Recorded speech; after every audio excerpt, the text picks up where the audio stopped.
The custody hearing is perhaps the most pivotal scene for Carol as a character. In order to retain custody of her daughter, she's being forced to disavow her feelings for her lover. My client's psychotherapist is perfectly satisfied with her recovery from the events of the winter, asserting she is more than capable of caring for her own child. She's had no further contact with the girl in question. However, in this scene, Carol comes to a decision. May I speak?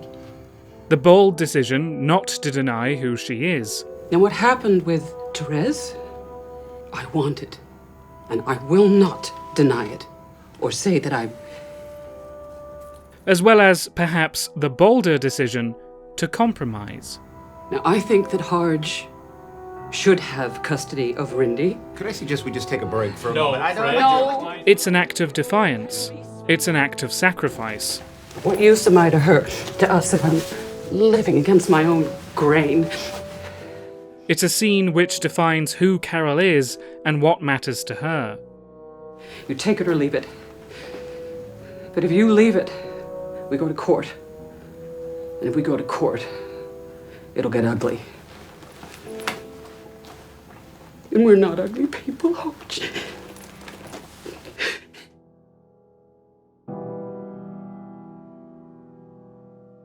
It's also not in the book. I mean, there is a custody battle in the novel, but it all happens off the page. Carol may be the story's namesake, but she's not the main character.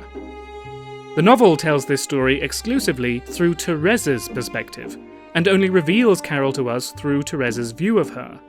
Exploring Carol's experience is not only a deviation from the source material, but is at odds with what the novel is about. Despite that, the film has been heralded as an incredibly faithful adaptation, if not the most authentic of any film based on Patricia Highsmith's work. So, where did this scene come from? And what can it tell us about the way this story was adapted?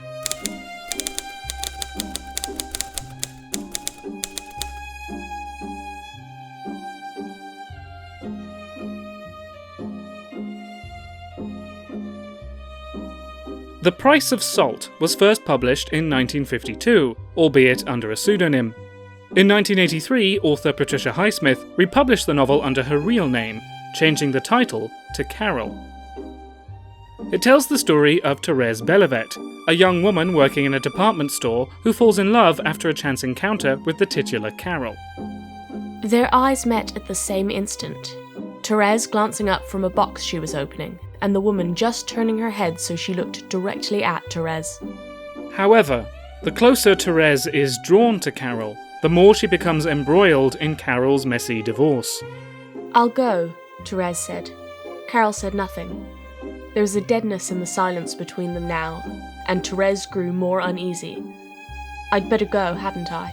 "Yes." I'm sorry. "I'm sorry about Harj. He's not always so rude.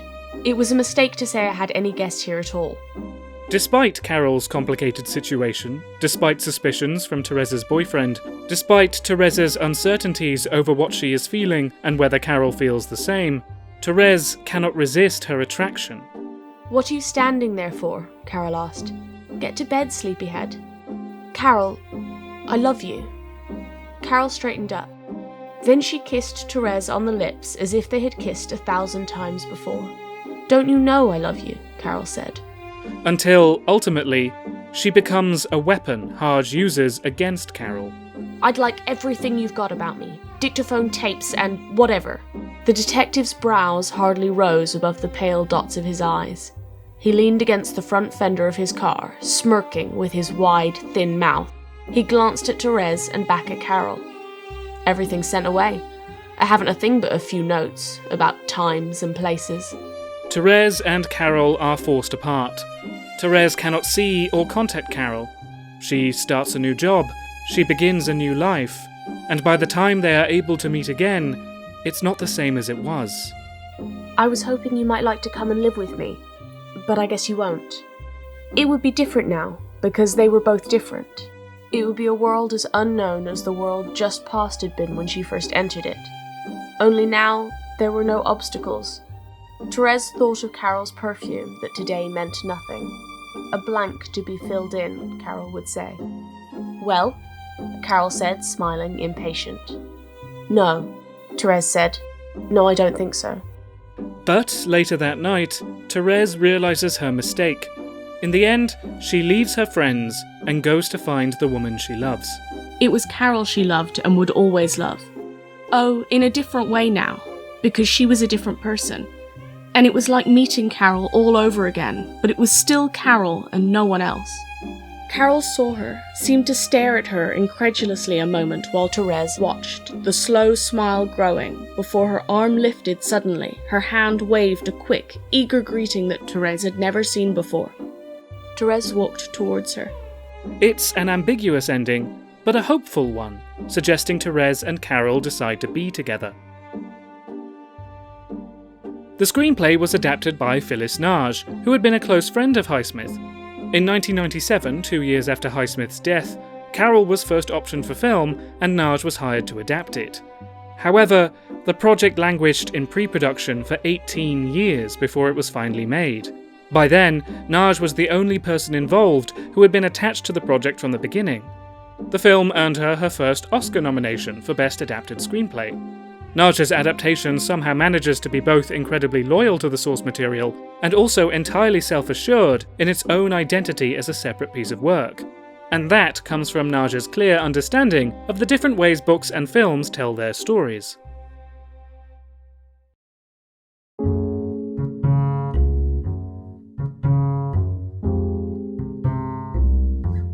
There's no character of Carol. She's a ghost, appropriately, as she should be in the novel. You can't really do that and get anyone to play her. I guess I was overwhelmed by the task of trying to come up with the visual equivalent for it structurally.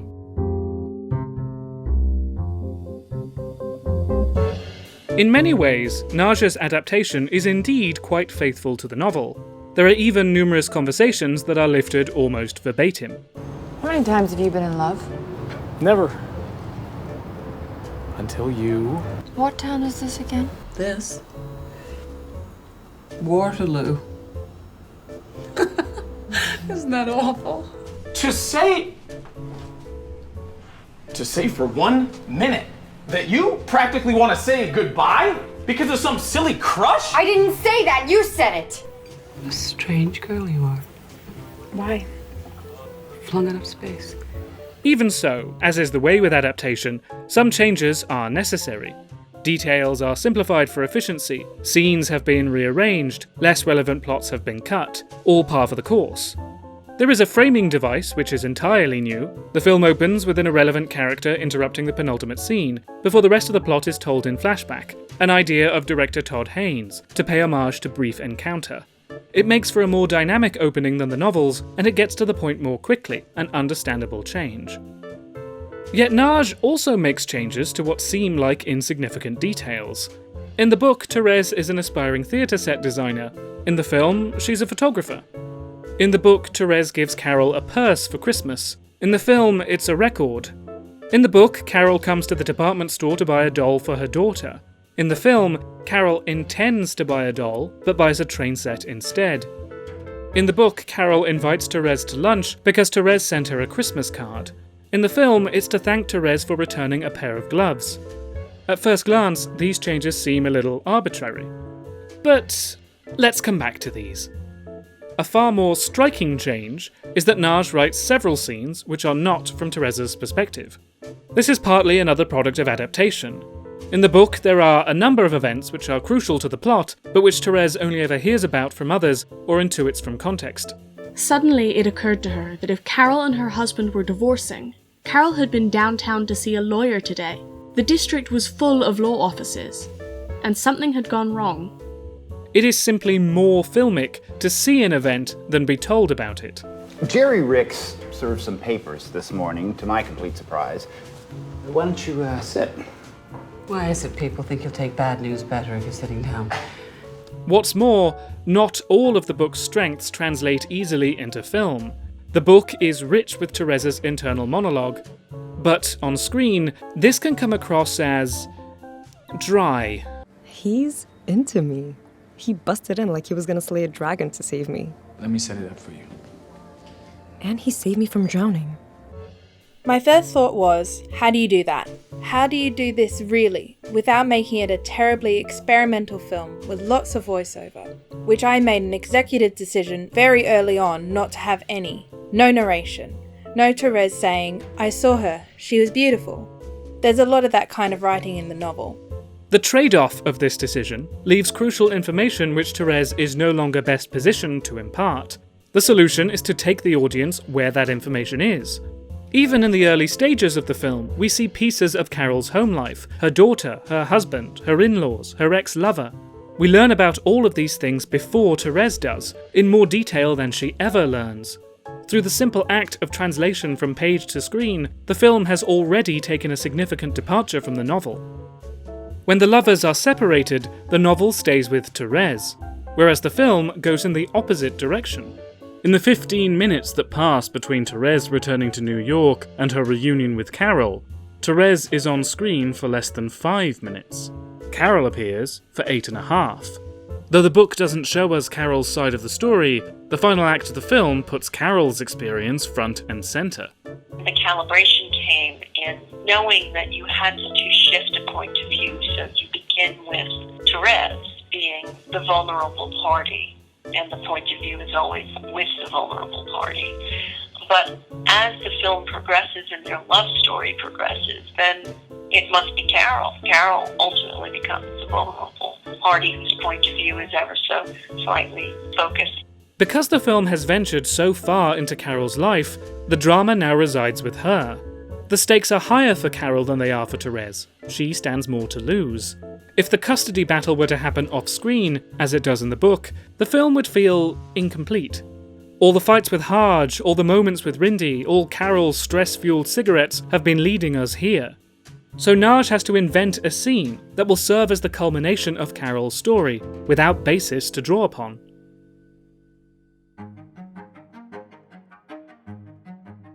The single most challenging scene was surely the lawyer's office custody scene, because it could so easily be a horribly melodramatic or sentimental scene. What it had to do was convey empathy for both the position of Carol and Harge, and, in doing so, allow the audience to go with it, as if her choice was as natural as breath. The custody battle exists in the novel as fragments, things Carol says or writes in letters that give some clue as to what the custody hearings and court proceedings might have been like. Details like the setting. But it wasn't a court, you know, just a round table discussion. The atmosphere. There were a dozen faces that opened their mouths and spoke like the judges of doomsday, reminding me of my duties, my position, and my future. Carol and Harge's agreement. Well, a little more has happened, privately between Harge and me. I refused to make a lot of the promises he asked me to make. How Carol makes up her mind. Everything was simple this morning. I simply surrendered. And why she did. To live against one's grain, that is degeneration by definition. Naj uses these fragments to build a foundation, and fills in the blanks with her own interpretation of Carol as a character. She realizes, after she gets back from the road trip, that you can't be a good mother to someone at all if you are not living an honest life, whatever that may mean. Naj focuses the scene around the idea of a mother's sacrifice, an idea not explicit in the novel. A valid interpretation of Carol's motivations, maybe, but you could just as easily say Carol resigns herself to losing her daughter simply because the court's plans for her would be even worse. I refused to live by a list of silly promises they made up like a list of misdemeanors, even if it did mean they'd lock Rindy away from me as if I were an ogre. And it did mean that. Harge told the lawyers everything, whatever they didn't know already. In the film, it's made clear Carol gives up custody as much for her daughter's sake as her own. Now, I'm no martyr. I have no clue what is best for me, but I do know and I feel it in my bones what is best for my daughter. By fleshing out this scene with her own interpretation, Naj has made a clear statement which the novel does not, at least not clearly.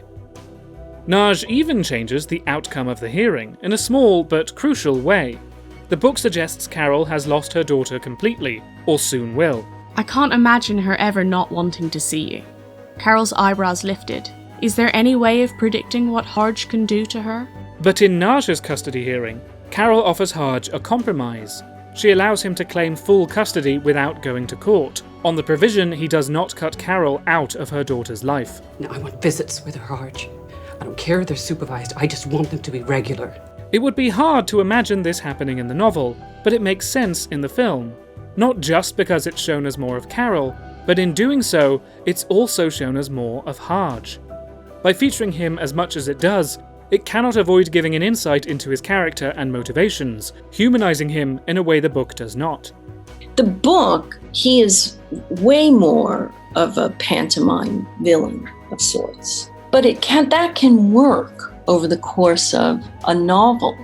Harge wasn't Ted Bundy. I mean, there's bad and then there's human. Why would Carol have married someone who was so awful?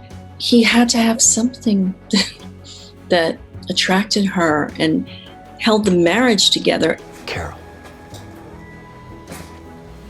come to my parents' house for Christmas. We had a good time tonight. It was one night, Harge. In the film, Carol is able to appeal to Harge's better nature.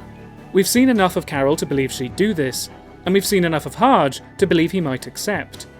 This is not to say the characters are underdeveloped in the novel, or that Naj has had to compensate for Highsmith's deficiencies. The novel doesn't need to do this.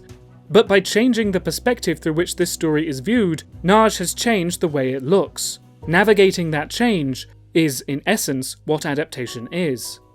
However, this is a striking departure from the novel, not just because the novel is told entirely from Therese's point of view, but because a key aspect of the way the novel tells this story is that Therese is an unreliable narrator.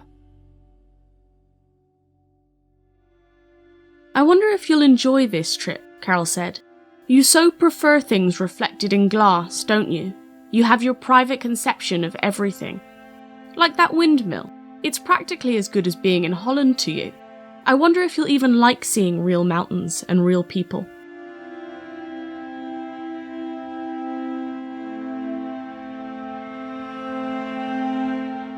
The book is told primarily through the point of view of the young, unreliable Therese, who's falling in love. And we get shards of Carol's life, but always through the filter of Therese's experience of her. Therese is young.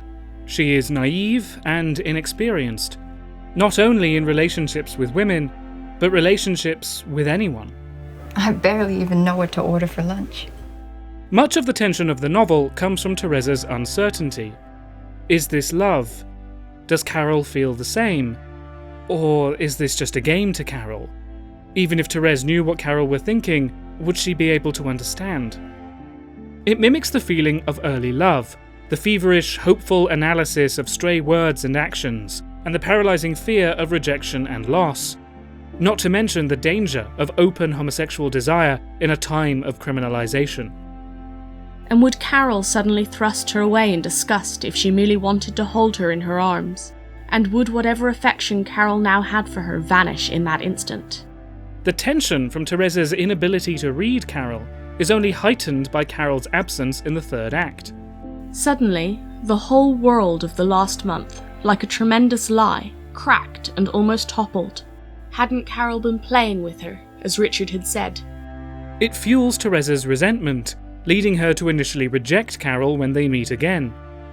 In the novel, the reader experiences Carol's absence in the same way Therese does. Embedding the reader so deeply in Therese's perspective is the whole point. The more the film reveals of Carol, outside of Therese's point of view, the more of this tension it loses.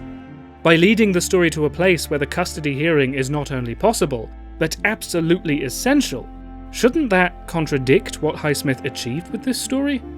What's interesting is it's full of dialogue and it's very, very different from Patricia Highsmith's novel, but no one's noticed that. The novel is subtle. It's atmospheric, emotion-driven, and does not lend itself to easy interpretation. Film can do subtlety like this too, and do it just as well, but it uses a different language to do it. Luckily, Carol the film is fluent. Take the train set.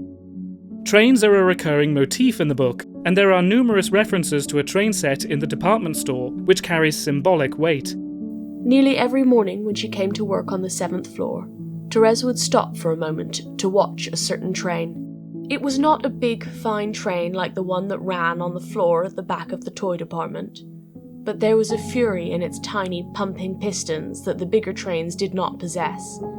Its wrath and frustration on the closed oval track held Therese spellbound.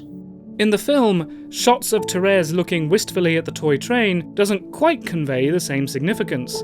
Instead, Nage gives the train set a thematic relevance to both Therese and Carol. What did you want when you were this age? A train set. Really? That's why Carol buys a train set instead of the doll she came for. It becomes a symbol for the rejection of gender norms, as well as a coded signal of queerness. It carries themes of travel, transience, and romance. It's a reminder of how their lives have been redirected by this chance encounter. The other seemingly arbitrary changes Nage has made also help translate themes and ideas of the novel into a filmic language. Therese is a photographer rather than a set designer because it is stronger visually. It can be used to connect the two characters. It's not very good. I was rushed. It's perfect. And can help communicate Therese's feelings, which is much more evocative of the novel's internal monologue than voiceover would be. The record Therese buys for Carol is more filmic too. Played it for you on piano at your house. I remember. It's tied to a memory, one the audience shares. Once the connection is made, the gift's significance needn't be explained. It even ties back to the novel. I'll never regret the years I'm giving. They're easy to give when you're in love. I'm happy to do whatever I do for you. That was her song. That was everything she felt about Carol. And, of course, the gloves. This change is a simplification, a chain of events that can be explained in a few shots, without dialogue, rather than the internal thought process that leads Therese in the book to send a Christmas card. But it also helps recreate some of the novel's tension. Did Carol leave the gloves on purpose?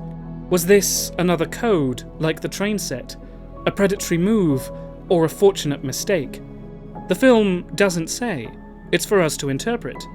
But because this feels so much like something the book would do, these gloves have become so emblematic of this story that it's reached the point of parody. It was part of the seduction. I mean, glove lunch to gloves. Leather gloves that are not in Highsmith's book, but everyone remembers that they are, which is fine.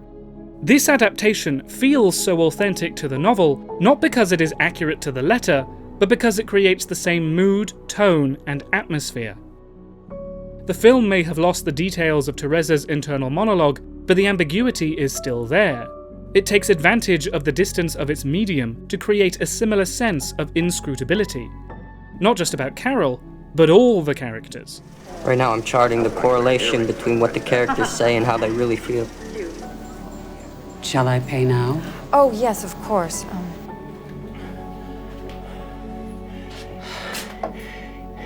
How do you know my wife? Highsmith first outlined the plot of the novel whilst in the grips of a chickenpox-fueled fever dream, and the film is similarly dreamlike. Time passes differently. We join scenes halfway through, or leave them not entirely resolved. Everything feels just a little off-kilter. The film is shot in 16mm film, which evokes a sense of the period, but also creates a grungy, ethereal quality. With creative use of negative space, frames within frames, and long takes in wide angles, we feel like voyeurs. Like Therese's perspective of Carol in the novel, we view these characters as if obscured through glass.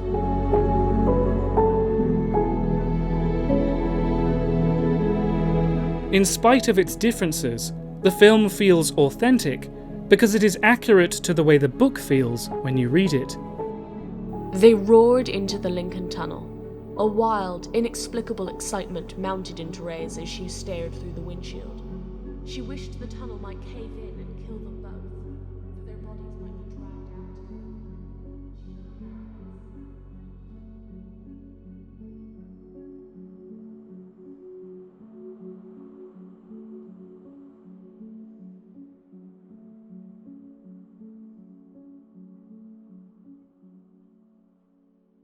So The Price of Salt was for many years the only lesbian novel in either hard or soft cover with a happy ending. Do you think that's part of its success? Well, I didn't know that. I thought there were all those pulpy novels. Yeah, but they end up dead or crazy? Do they all? Apparently, according to one of these literary researchers that said that. I find it extraordinary that it was Highsmith who managed that. In 2016, 1 year after Carol was released, BFI's Flare Festival named Carol as the best LGBT film of all time. Naturally, this provoked debate. Why was Carol rated above other classic LGBT films, many of which didn't even make the list? Films that are more provocative or counterculture. Films that were more influential in queer culture or beyond. Now, the title of Best LGBT Film is an accolade I don't think is fair to burden any film with. There should be space on the pedestal for more than just one. Nevertheless, Carol is by no means undeserving of its place as a paragon of the genre.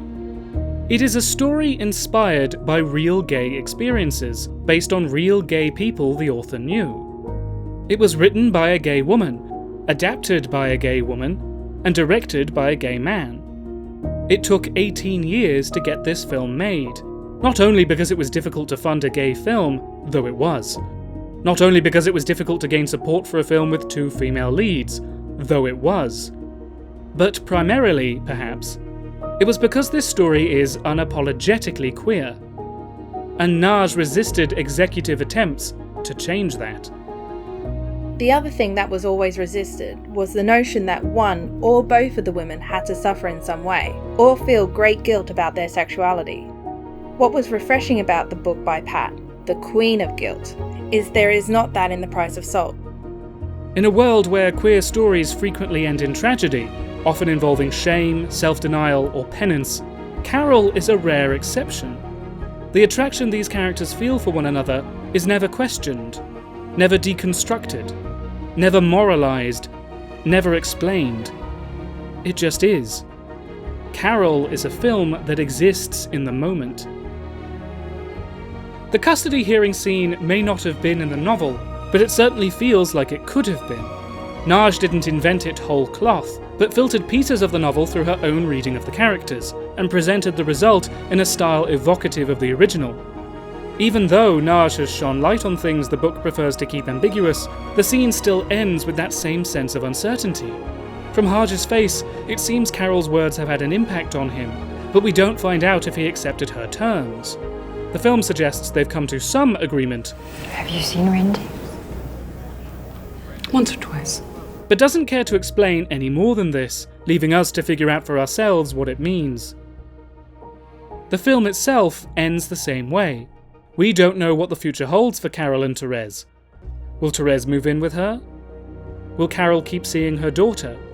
Will they be happy in the end? Or will their life be beset with the same struggles we've already seen? These questions don't matter. All that matters is right now, in this moment. They love each other. Carol succeeds as a film and as an adaptation because it knows the details are not important. What is important is how they made you feel.